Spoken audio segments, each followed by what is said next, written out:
et tout ñëpp dañ koy am mais am na fu muy yegg équipe bi duñ fa nekk am na circonstances yooyu jànkonteel équipe bi duñu am temps wu wax la lan mooy réaction bi un candidat face à cette situation comment il doit agir. Non, il doit comprendre que c'est un client. C'est un client, n'est-ce pas? Alors, et comme on me dit, d'accord. Le fait que mon client, il travaille avec des gens. Ces gens-là, donc, les Japonais, yo, il y a une porte, mais dans ici, on a staff. Parce que j'ai oublié le nom de ce grand marketeur politique-là qui a pu travailler avec au moins 3 hommes politiques français, mais d'obédience différente. Mais bien qu'on critique comme mais l'autre, nga liggéey avec la droite, liggéey gauche, liggéey avec centre, c'est parce que ils ont épousé ma ligne de conduite. Parce qu'ils ont accepté, parce que moi je ne peux pas vendre. Il faudrait que d'abord nous accepter moi l'idée que je veux vendre, n'est-ce pas? Il faut qu'ils soient également dans la même dynamique que moi pour que je puisse les aider, pour que je puisse les assister. Donc il faudrait également que toi, le candidat, le staff qui peut-être bon sur côté training média, qui est sur côté communication écrite, qui est domaine boum qui c'est un expert en agriculture, il te dit que il faut le suivre. Donc c'est juste pour dire que il faudrait que toi aussi, le candidat, nga mën aussi def ay concessions xamné qui parce que ki nga xamné mom japp ni leer na ko ne yow li soko défé ça va marcher donc non non moi je vais pas faire je vais ça mais tu le fais tu passes à côté. Donc parce que mom moy technicien mais dans ce domaine là domaine agricole mo ne donc li la xamna les chiffres dire mo non non man li la c'est pas je dis que vision lay joxe cet homme politique ou cette femme politique il donne la vision, il laisse aux techniciens, au staff de matérialiser ça. Sous les balles, mais on comprend que souvent c'est le stress. Ils sont stressés, mais il faudrait que aussi amener personnalité. Parce que comme on dit aussi, il faut savoir, parce que comme on dit, il y a la personnalité. Kouchinek a cette personnalité. Mais personnalité, bon, justement. Moi, je donne l'exemple Jacques Chirac. Jacques Chirac, au départ, au milieu de sa carrière politique, il était jeune, mais il y a pourtant un conseil une colonne devenue. Et ça passe. Beaucoup de vert, il y a non, puisque jeune, il faut que je sois un vert pour avoir tout le mac, comme ça, on a mais il a fait, et puis il passe, il devient maire, il devient voilà, député, maire, etc., etc. Mais il n'arrivait pas à être président. À chaque fois, 3 fois, nous battre. Mais c'est sa fille, Claude Chirac, nous, dans les États-Unis, Yang, communication, nous, mais papa, voilà, si vous voulez être président, il faut me suivre. Alors, l'immédiat qu'on constate chez moi, problème comme les problème pour yëkkati loxo rek pour que mu vivant pour que mu attractif problème boobu rek la amoon problème même pour kii xam alors mu imposer ko benn communication gestuelle di ko ci training di ko ci def training ba mu nangu mais ba mu nangoo boobu la nekk président de la République n'est-ce pas? Donc ça veut dire que si par exemple voilà donc si on suit bien les causes parce que ku ci nekk da nga def sa benn spécialité ci benn domaine nee naa que ça soit parce que staff yi lépp la ku ci nekk am nga ci benn domaine kii domaine juridique la nekk kii domaine communication la nekk kii domaine nag étudier que non texte bi lii la nga non commenté bi jël parce que lii soo ko waxee nii nañ koy jàppee defee ko nii prendre parce que c'est pourquoi on vous prépare des éléments de langage nga jëw nga pare ñu ne voilà lii la mais yemoon ci loolu moo tax ma ne fekkee ne par exemple tey mënoo cee àgg te comme je dis que yow candidat nga nekk ko spécialisé dans ce domaine mais bul si sax ñëw wala surtout nga dem débat seq ko ak ki nga xam ne également c'est un juriste yow nekk ko juriste nga dem ngeen di confronter mais tu perds. C'est pour dire que des fois il faudrait que justement que le candidat souvent comme la communication elle est souvent aussi silencieuse. Comme on dit, la communication est une tentative de silence, comme on dit. D'où par exemple da nga war même le silence est une je veux le dire plutôt le silence est une tentative de communication. Le silence c'est-à-dire que mooy des fois am na ñu ne xool comme on dit mën nga ñëw préparer ce candidat ba mu bee nga mooy comme li wax ne rek souvent le faire dafa baax. Souvent nit ñi di la waxal ñëw xoolal ñu defar la ba mu ne cocc ngay dem des fois xoolal lii nga yem ci lii yema ci lii nga yem ci lii laay wax lii bul ko wax lii laay wax lii wax yombul nag parce que comme je dis parce que ku ci nekk nee naa la am nga aussi sa personnalité yaa ngi dégg mais personnalité boobu également voilà on essaie yombul da nga fexe ba jëm ko ci convaincre mais te nga xam ne aussi cette personnalité là à côté de cette personnalité là da nga war a xam ne aussi tu as un rôle à jouer et ce rôle là dañ la ko ñu ne la ok tey vraiment rôle candidat nga nekk président de la République on veut juste d'accord tu es un professeur d'université tu es un avocat international etc mais ici c'est pas une question d'amphithéâtre ici ce n'est pas une question de voilà de barreau ou extra mais on te dit que ici tu es le client vous allez suivre mettez-vous dans la peau d'un candidat à la présidentielle et non pas d'un professeur ou d'un avocat ou d'un journaliste parce que même certains journalistes communicants tu as besoin d'un communicant voilà qu'est-ce que tu dis parce que yow loolu doo ko gis kii ci ginnaaw moom moo koy gis et là vous devrez donc suivre. C'est vrai, c'est pas aussi facile de faire le mot. Bon, non, defee ko nii du yomb. Et dans les, si vous regardez même les coulisses, des fois, dans certaines élections présidentielles, soit c'est dans les coulisses, des fois, nga ñëw di suivre coulisses, gars yi dañuy préparer wu les trucs là. Vous allez voir stress bi, gars yi xëccoo tac tac extra. Mais loolu aussi tamit, il faut être aussi un bon tacticien et un bon manager pour le savoir c'est-à-dire que mooy même yow mi staff c'est comme que yow homme politique bi moom mooy client bi mais yow yaa fexe xam nga un peu du ki xam nga ne souvent wala day stressé wala day gaaw mais et cetera vous devez travailler sur ça c'est-à-dire que mooy avant même génn fexeel ba soo nekkee si roq bi nga reeloo ko léebal ko extra pour mu détendre parce que ku ci nekk ak na nga koy parce que c'est comme on dit la communication elle est avant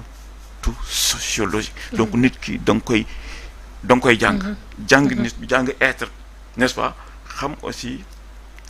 kii nii dans quelles conditions fan la mënee fii la mënee te comme on dit et quand tu communiques il faut toujours da ngay communiquer fii nga mënee bul dugg ci li nga xam ne voilà mënoo aussi de se donner par exemple là vous êtes un médecin nga bëgg a ñëw dem à la télé nga bëgg a waxu droit mais tu vas passer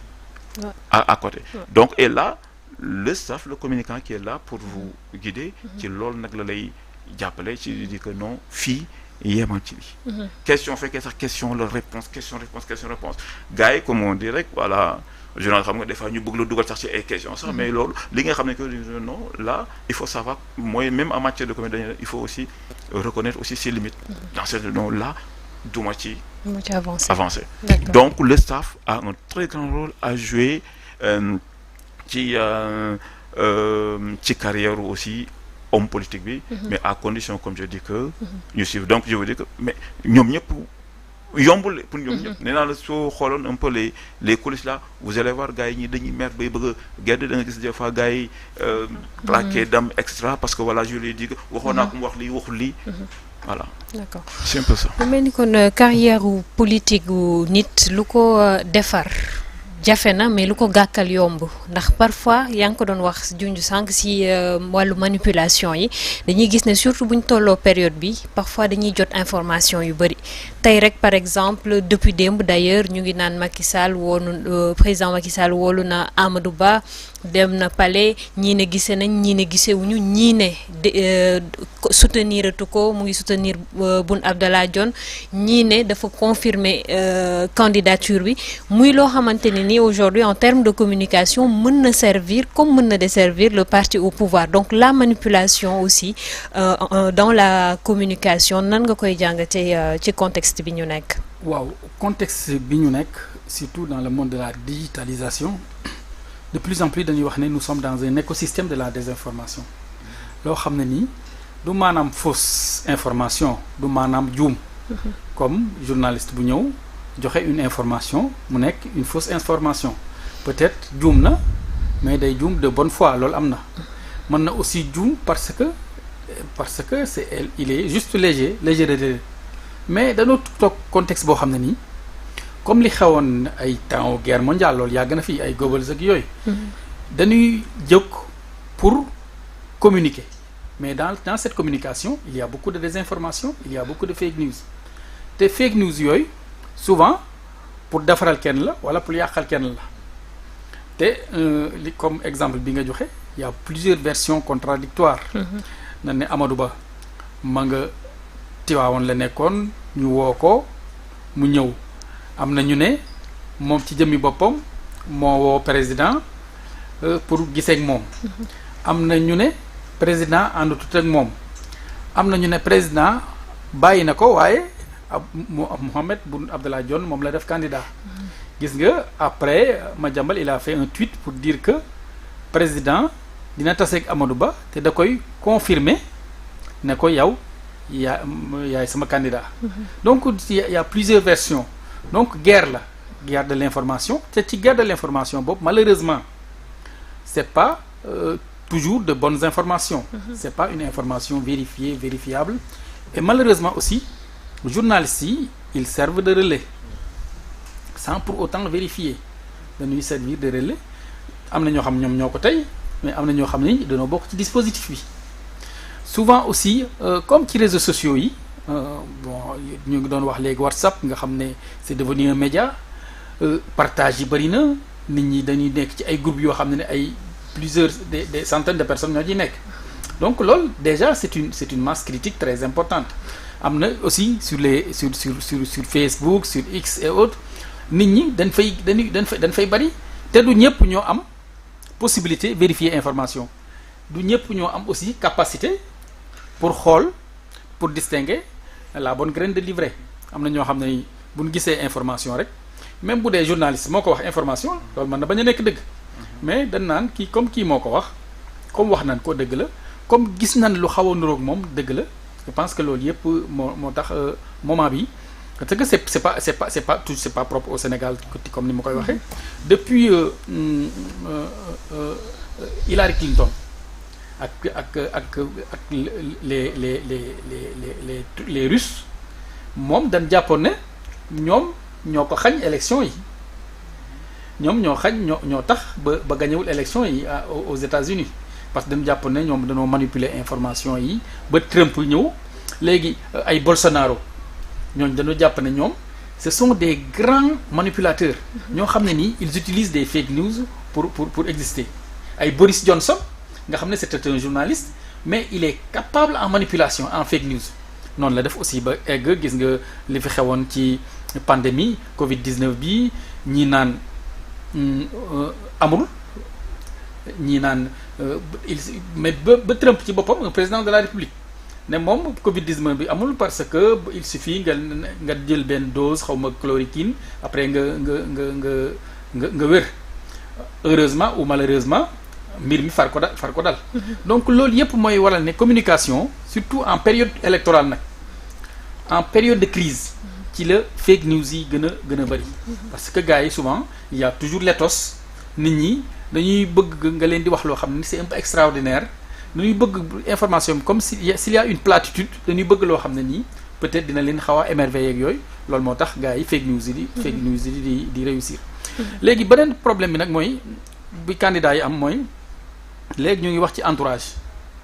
ak une équipe communicationnelle une bonne équipe souvent équipe boobu suñu candidat yi malheureusement dañu am équipe communication yu dëgër parce que dañuy gis nit rek déjà doo am expérience sax ci journalisme nga ñëw bëgg ko boole ci équipe ne la yow kii moom ay gérer communication loolu souvent dañuy def ay erreurs yu bëri loolu bu leen di candidat bi déglu parce que communication du bëgg buzz wala feeñ wala joxe ay communiqué wala dem gis journaliste yi loolu ce n'est pas de la communication loolu c'est le côté très primaire de la communication mais communication stratégie la c'est une vision c'est une formation donc loolu yëpp loolu da ciy am donc loolu moo tax affaire yu bëri demee nii mu demee ba pare tamit l'autre problème mooy c'est vrai que da ngay def média training da ngay def ay entraînement ci yu bëri mais booy xool s'il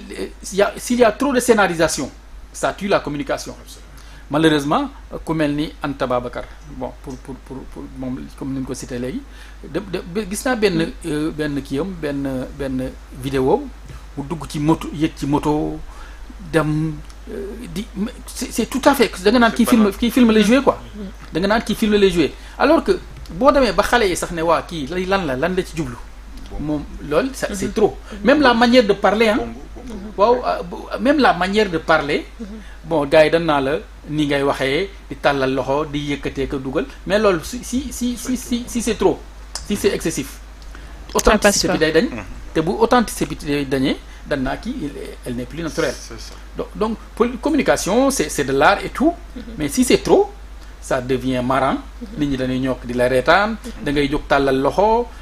yow booy tàllal loxo xanaa di nga ko tàllal loxo ay nit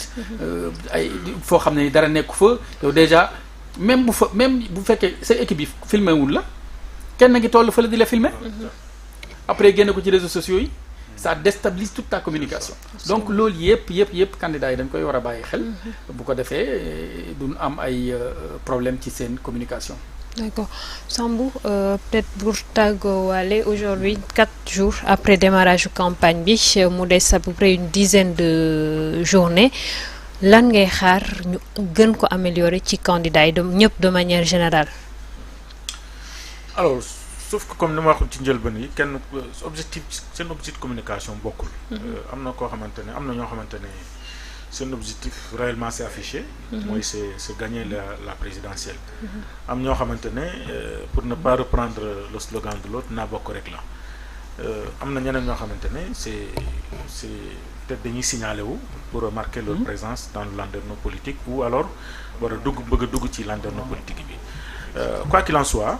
jàpp naa ne li nga xamante ne moom moo des mooy côté manipulation xam nga dafa mel ni comme dans un match de football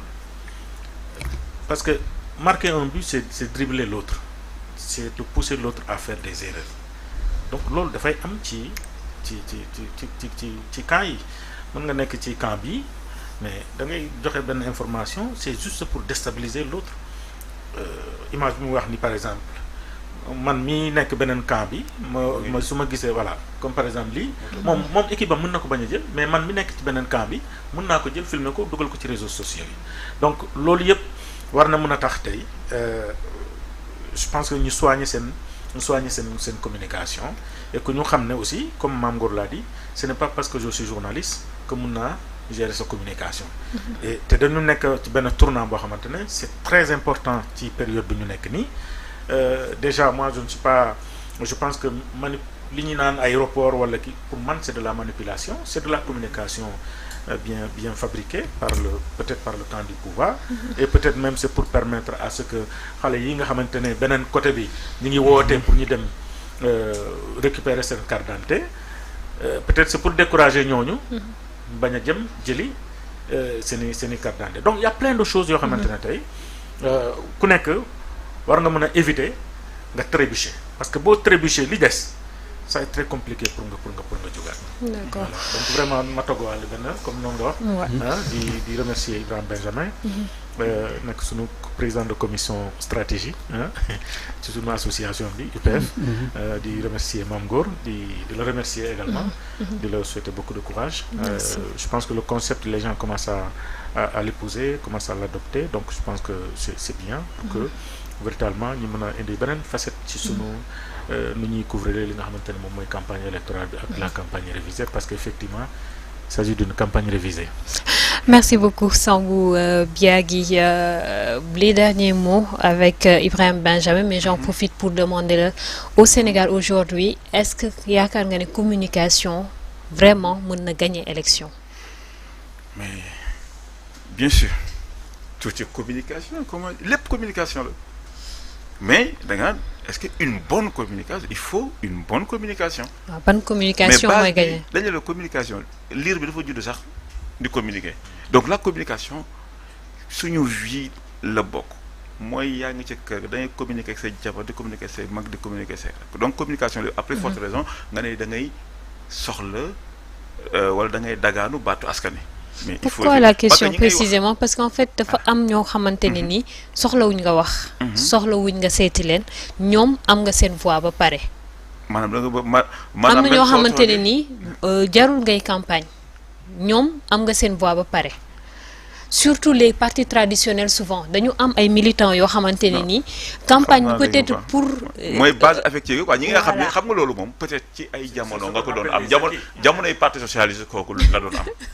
nga xam ne kër ga sax soo ñëwee voilà paa bi fii la donc leer na bala ngaa dem sax ñu jël seen carte yéen ñëpp ne acca jiital jabar yi jiital doom yi ne dem nañ ngeen woote mais léegi loolu amul léegi da nga ñëw ci benn kër parce que léegi même que campagne communication bi ci biir kër ga la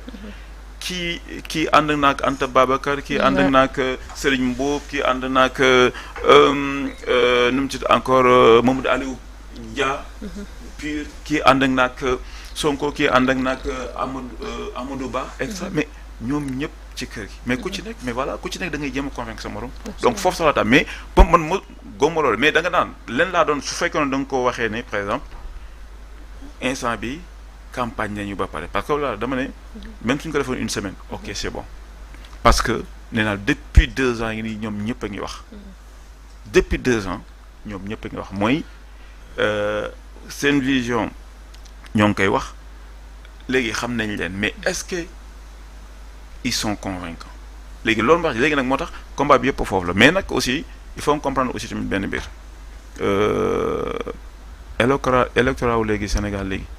comme électorat wu léegi américains yi ak tubaab parce que mooy comme ni ñu ci côté manipulation yi yëpp ni gis nga fii ba moo tax ma ne man ba tey ni ma la wax ni tey rek en échangeant avec des amis et des collègues je dis que pour le moment du ma pronostiquer tant que desul 2 jours ou 3 jours parce que rien n'est gagné d'avance pour ñëpp ni laax parce que nee naa la tey nee naa la yaa nekk ci biir kër gi nii tey ah parce que loolu ko indi naa la vitesse information bi ni muy demee manipulation benn affaire bu ndaw rek taf ça peut changer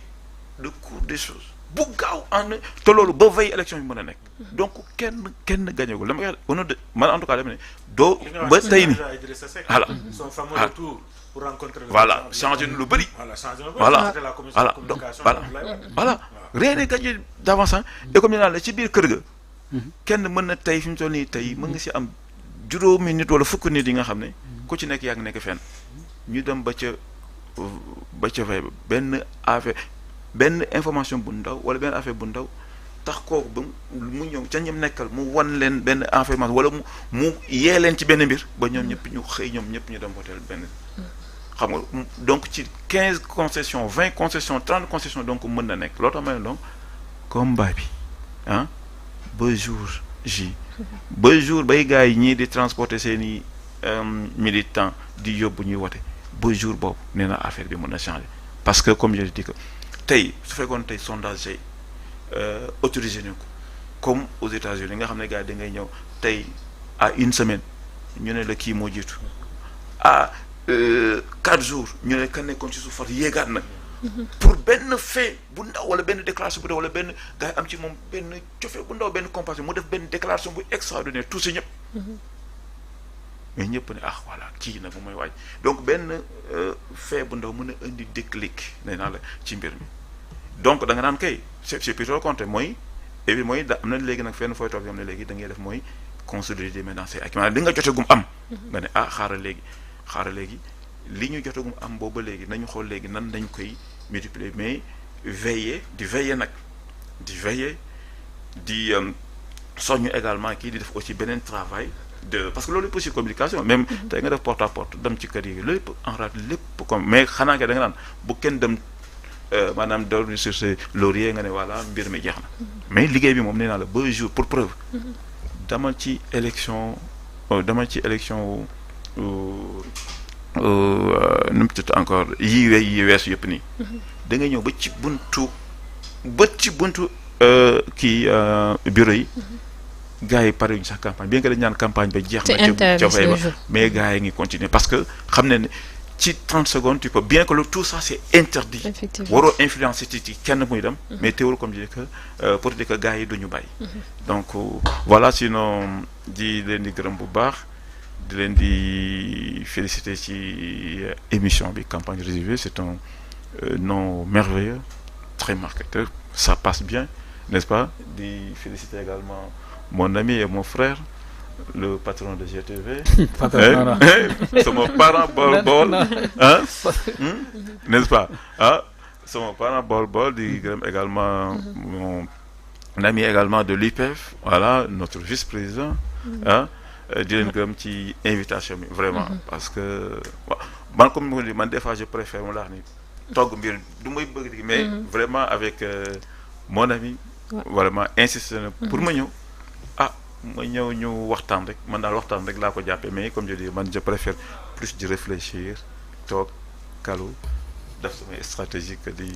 waxtaan. di nga ñëwaat nag Ibrahima Benjamin Diagne parce que élection contexte campagne bi ñu nekk la mais élection bi passé il faut nga ñëw ñu càmbaraat candidat yi lan moo doxoon lan moo doxul ci seen communication peut-être dina am certainement njeexital ci résultat final bi loolu di ñu ko may incha allah.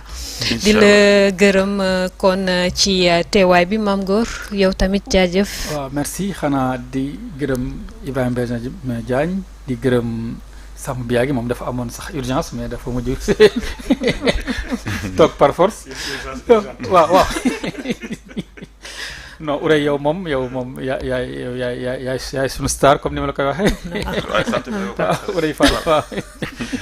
léegi ci kanam tuuti DJ Yves mi ngi ñëw ak ay ganam ci tapis rouge émission bi day continuer ba xam naa ba ci biir guddi gi di préciser rek ne vraiment man bu ma gisee communication candidat yi damay am tuuti satisfaction quand même parce qu'ils ont fait des efforts quand même quoi même Anta Babacar Ngom bi ñu doon wax booy xool elle a fait beaucoup d'efforts elle essaie de faire et puis am na yu bëri da ko réussir et en tant que femme la seule femme je pense que elle est à applaudir et à appuyer sur un certain nombre de choses parce que elle est en train de faire de très bonnes choses quoi waaw c'est ça. D'accord merci beaucoup Mame Gor kon émission bi tey fii lañ koy yemale ma amoon mbégte dalal kii di Ibrahima Benjamin Diagne ci plateau bi àndoon ak Mame Gor Ngom ni ngeen ko namee ko ak Sambou Biagi ëllëg yeneen programme yeneen sujet ndax niñ leen ko waxee émission